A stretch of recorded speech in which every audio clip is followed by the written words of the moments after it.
So I've just always liked racing since I was a kid. I think I was like 5 or 6 years old and sat down watching TV. I was watching monster truck racing, and then it grew to a love of, touring cars, Formula One. So I basically travel the country in the UK and I take pictures of cars. And that's something I've been doing for about 4 or 5 years now. It's gone from a hobby to sort of semi-professional level now, which is really cool. Here I am, 40 years old, and I still love it today. Racing is far more than just maybe motorsport. It has like this innate ability to change in a split second. It's a chance for people to determine skill levels and to show how much practice, how much time, how much effort they've put into a sport. Racing has an incredible ability to bring people together, I think.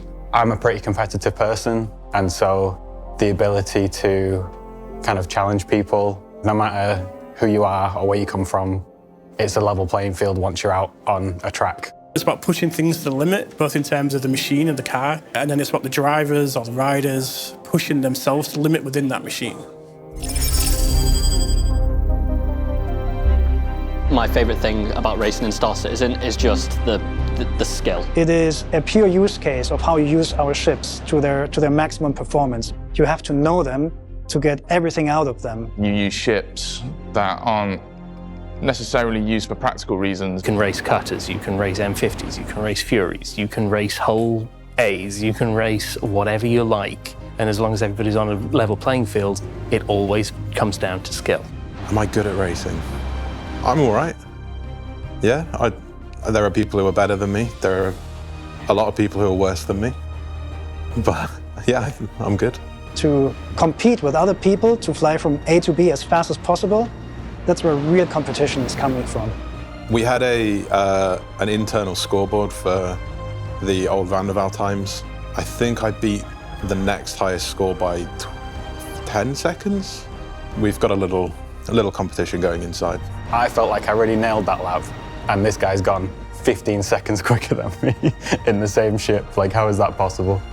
What other game with this level of quality can you play and race with 6 degrees of freedom? There isn't. There just isn't one.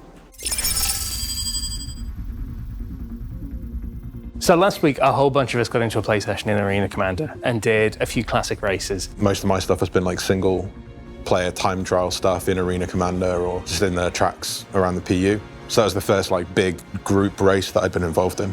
Even though half the people that we did the playtest with, I didn't know, it felt like jumping in with your mates, and yeah, I like that aspect of it. There was a moment where we were all like lined up and we did like a countdown and we were all going to drive off and get this cool shot of us flying through a cave. Let me just get down to this first corner actually, because I want to try and catch some people smashing into this rock. I mean, going so perfectly through that. You mean you want a good angle of the start, right? Yeah. There's a lot of anticipation, a lot of kind of banter going back and forth. Everyone was hyping up about how great they'd be. And we said go, and they all left and immediately crashed into the first corner. Oh, wow. It was carnage. I mean, there's a hell of a lot of crashing into walls. Hit me. Turns out I'm not very good at racing at all, and people who I thought wasn't going to be very good at racing were in fact incredible at racing. I've never flown into a wall quite as fast as that. I didn't even get to the first corner. Every single time I hit the wall, so yeah. Wait, has everyone crashed? How am I winning? Let's all regroup at the start line again. People who make the games you'd think would be really good at it. Yeah, well, maybe we should delete that footage actually. We had such a big skill gap between the best and the worst. The guys who film all the great capture footage, they were insane. I got a bit carried away and started actually racing, which isn't ideal because I needed to get footage of other people, but they were all behind me. I don't remember the name of the player that was winning every race, but it was quite obvious that they were flying with 2 sticks. Maybe half a lap till the end, Will just comes absolutely tearing past me. They were just blasting off way ahead of someone like me who literally helped work on the ship. It was kind of funny and a good reminder that just because you make games doesn't mean you're good at them. Who's that? It's just come under me. Cheeky. The best racer by far, by leaps and bounds as well. I've got a lot of envy for Will and his ability to operate our ships. Like, how can you fly our ship better than us? Oh, who's the worst racer? Oh, I can't answer that question. It definitely wasn't me, so that's all right. I think think I smashed into more gates than I've actually been through. Someone just exploded right next to me.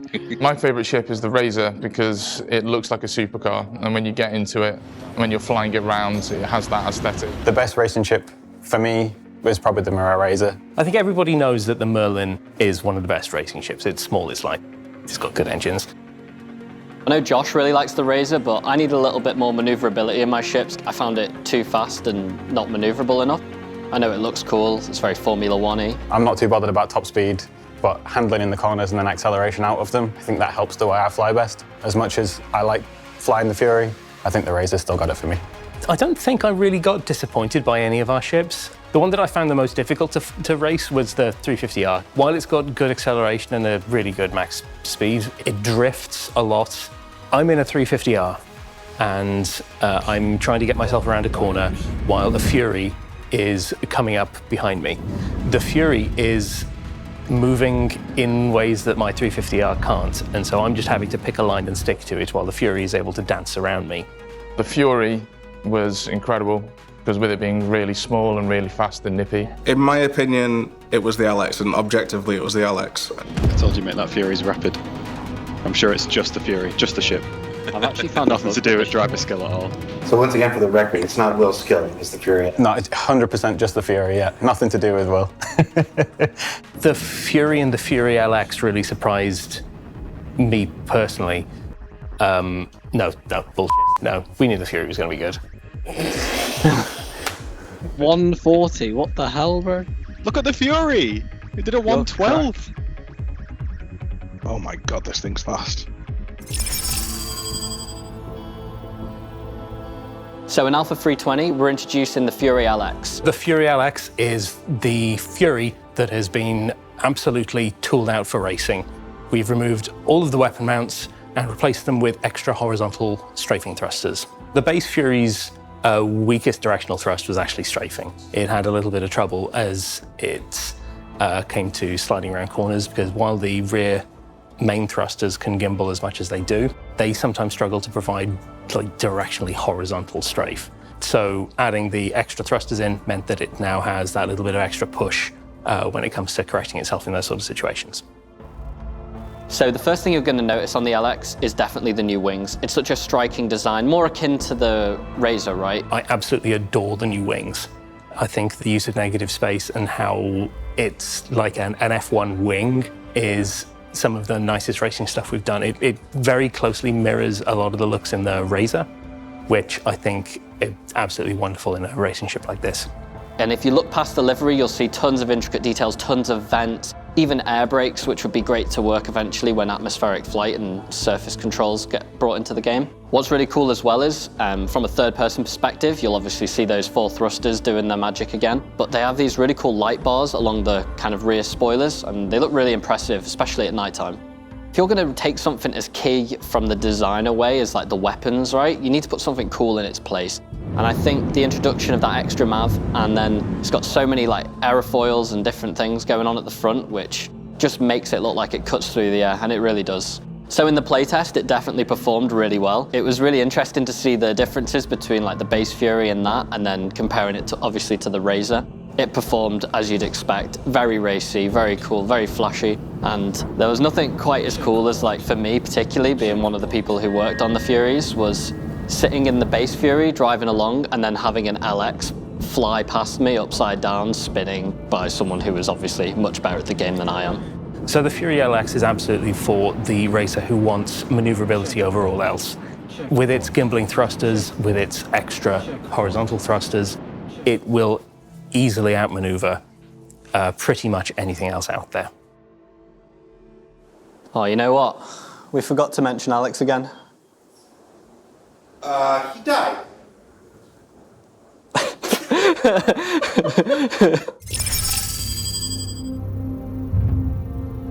For 320, we've got some really exciting improvements to the ground vehicles. We've got a brand new TIE model, and this is based on the Pajaka model.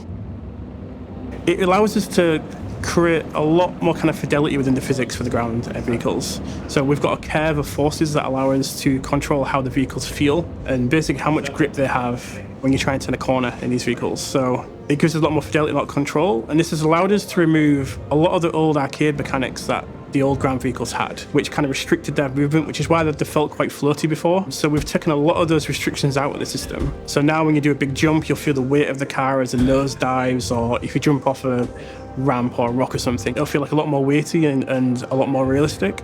And also it's going to allow the different vehicles to perform very differently as well. So, you know, we've got a big Cyclone buggy, which is really quick and really agile, and it's got loads of power, so you can do drifts in it. We've got a little PTV buggy, a little STV, and these are going to feel more agile. It's really going to allow the players to kind of pick the vehicle which kind of suits them. So we're going to carry on to improve the physics, basically fine-tune the handling within what we've just changed in the physics, but also we're going to convert the ground vehicles to use the power system that is used on the ships in Star Citizen. So that's probably going to be the next big step for these vehicles. You know, they'll use power properly, they'll use fuel, and that's going to be a big change. So, what did we learn this week? Well, we learned that racing is deep in the hearts and minds of many a Star Citizen developer. That it's a fantastic way to test your mettle against others in the least destructive way possible. Alex trying to drag race in a Herald notwithstanding. And that Mirai has a fast new variant of the Fury on its way in the upcoming Alpha 320. And, well, I'd be remiss in mentioning that while we did film this just a few days ago, the winner of this year's Ship Showdown should be crowned right about when this airs. And, if we ended up with 2 Drake ships against one another in the finals, as somebody hopes, John Crew has to legally post a video declaring his love for all things Drake. So I really hope you cast your votes accordingly.